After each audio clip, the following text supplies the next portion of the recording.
కరుంగలి మాల ధరించి ఎటువంటి నియమాలు పాటించాలి? ముఖ్యంగా 2 పాయింట్లు చెప్తాను. ఇవి మాత్రం ఖచ్చితంగా పాటించాలి. ఇది వేసుకున్న తర్వాత నాన్ వెజ్ మాత్రం తినకూడదు.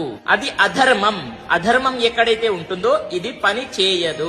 చాలా మంది చెప్తూ ఉన్నారండి వేసుకోవచ్చు ఏమీ కాదని చెప్పేసి. కానీ మీకు రిజల్ట్ రావాలి అని అంటే మాత్రం నియమాలు పాటించాల్సిందే అనేది గుర్తు పెట్టుకోండి. నాన్ వెజ్ తినేటప్పుడు తీసేసి దేవుని దగ్గర పెట్టేసేయండి. మరుసటి రోజు మళ్ళీ తల స్నానం చేశాక మళ్ళీ ధరించండి. శారీరకంగా కలిసేటప్పుడు కూడా తీసేయాలి అనేది గుర్తు పెట్టుకోండి. ఇంకొకటి, చావుకు వెళ్లేటప్పుడు అంటే పాడే మోసేటప్పుడు కూడా వేసుకోవచ్చా అని చెప్పిస్తారు. ఎందుకండి వేసుకోకూడదు చెప్పండి? అది ధర్మమే కదా. వేసుకోవచ్చు, తప్పేమీ లేదు. మీకు ఇంకా మంచి రిజల్ట్స్ వస్తాయి అలా చేసినప్పుడు. ధర్మంగా ఏదైతే అనిపిస్తుందో అది చేయండి, ఖచ్చితంగా మంచి రిజల్ట్స్ పొందగలుగుతారు. ఇంకొకటి, చాలా మంది అడుగుతున్నారండి ఒరిజినల్ మాల ఎక్కడ దొరుకుతుంది అని చెప్పేసి. చూడండి, నా దగ్గర అవైలబుల్ గా ఉన్నాయి. meepuja.com లో వెళ్లి బుక్ చేసుకోండి. మీకు ఒరిజినల్ మాల లభిస్తుంది. 41 రోజులు పూజ చేసి తర్వాత చివరికి అభిషేకము చేసిన తర్వాత మీకు పంపించడం జరుగుతుంది.